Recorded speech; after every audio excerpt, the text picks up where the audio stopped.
To make the budget a little more palatable, we decided to take it out of the dull walls of Parliament, just down the road to one of Cape Town's most vibrant places, Charly's Bakery.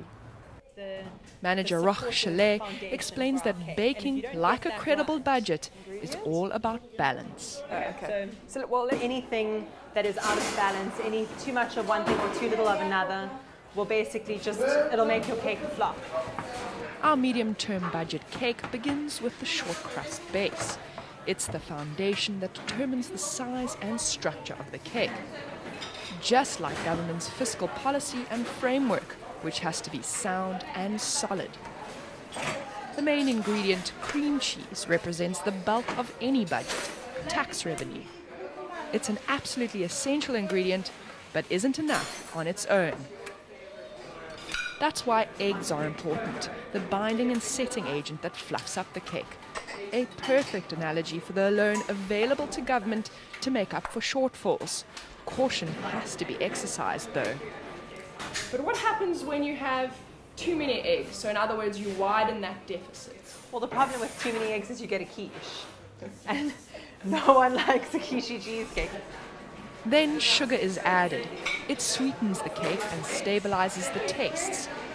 A good illustration of solid public-private partnerships. Good partnerships between government and business spur on growth and create a healthy economy. Baking powder allows the cake to rise, the same as any job creation policies or projects. Pravin Gordhan will undoubtedly refer to the President's Infrastructure Development Plan as an example. The baking tin is law, order and stability, providing support while the cake grows. If the tin is damaged, it could spell disaster for the cake. The spate of mining strikes are a definite threat to the budget tin. Finally, the oven represents the global economic climate, which has to be at the right temperature for good growth. Once baked, it's up to government to divide the revenue by slices. It's then decorated to make it more enticing, just as the finance minister has to present an attractive, credible budget.